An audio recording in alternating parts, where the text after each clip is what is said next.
नमस्कार दोस्तों, मेरा नाम है विपिन सचान और स्वागत है आप सभी का इस चैनल पे साइंस ऑफ हेल्थ पे, जहां हम लोग साइंस के हिसाब से बात करते हैं। किसी भी चीज़ को, किसी भी हेल्थ टॉपिक पे साइंस क्या कहती है, साइंस का पर्सपेक्टिव क्या है, उसके हिसाब से हम बात करते हैं। तो आज के इस वीडियो में मैं बात करूँगा पुराने टॉपिक के बारे में।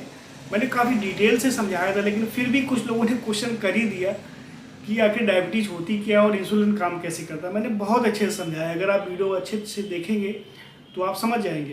तो लेकिन फिर भी आपने पूछा है तो मैं बहुत ही कम समय लेते हुए मैं आपको बता दूं कि डायबिटीज़ क्या होता है। डायबिटीज़, अगर ब्लड ग्लूकोज लेवल बढ़ा हुआ है तो उस कंडीशन को डायबिटीज़ बोलते हैं। और डायबिटीज़ मेनली दो प्रकार की होती है, डायबिटीज़ टाइप 1 और डायबिटीज़ टाइप 2। टाइप 1 में क्या होता है कि ये जुवेनाइल डायबिटीज़ बोलते हैं, मतलब कि हमारी जो जहाँ से इंसुलिन निकलता है, पेनक्रियाज की जो सेल्स होती हैं वो इंसुलिन निकाल ही नहीं पाती हैं या बहुत कम निकाल पाती हैं, तो उस कंडीशन को हम लोग जुवेनाइल डायबिटीज़ बोलते हैं। इसके बाद डायबिटीज़ टाइप 2 होती है, जिसमें कि इंसुलिन या तो बहुत कम बनता है या बिल्कुल नहीं बनता है, या फिर इंसुलिन रेजिस्टेंट डेवलप हो जाता है। मतलब इंसुलिन बनता है लेकिन वो ग्लूकोज को बॉडी के सेल्स तक नहीं पहुंचा पाता है, मतलब इंसुलिन रेजिस्टेंस डेवलप हो जाता है। इसको डिटेल में देखने के लिए मेरा वीडियो जरूर देखिएगा, तब समझ में आएगा आपको। तो इंसुलिन रेजिस्टेंस डेवलप होने की वजह से भी डायबिटीज़ टाइप 2 होती है। तो ये मेनली डायबिटीज़ के टाइप हो गए।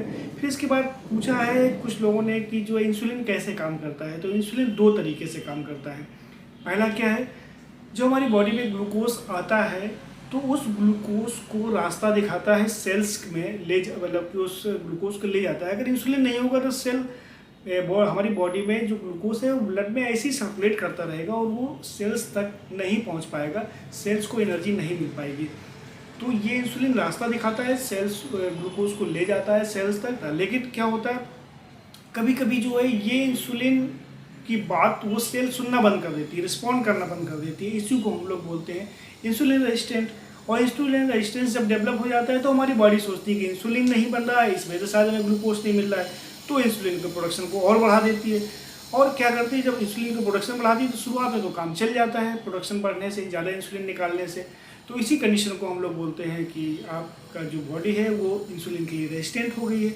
और ये शुरुआती स्टेज होती है, इसको ध्यान नहीं देते हैं तो जो बहुत ज़्यादा एक्सेस जो इंसुलिन निकल रहा होता है तो वो इंसुलिन धीमे धीमे निकलना बंद कर देती हैं।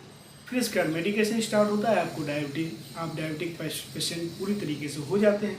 तो ये होता है इंसुलिन का काम। इसके अलावा इंसुलिन का दूसरा भी काम होता है कि जो ग्लूकोज को सेल तक पहुंचा दिया, पहुंचाने के बाद जो ग्लूकोज बच गया उसको क्या करना है, वो ऐसे ही तो पड़ा नहीं रहेगा, वो फिर अगर ब्लड ग्लूकोज बढ़ा हुआ है तो वो सभी ऑर्गन्स को, उसके फंक्शंस को, उसको डिस्टर्ब करेगा और उसको डैमेज करना शुरू कर देगा बढ़ा हुआ ग्लूकोज।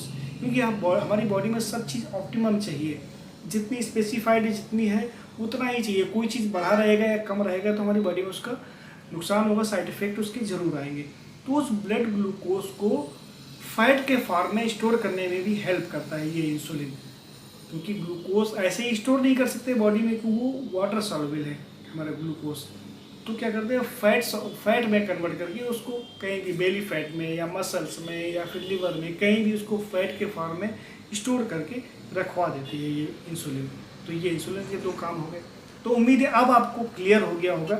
तो आज के लिए बस इतना ही, मिलते हैं अगले वीडियो में। तब तक अपनी और अपनों की सेहत का खूब ख्याल रखिए। धन्यवाद दोस्तों।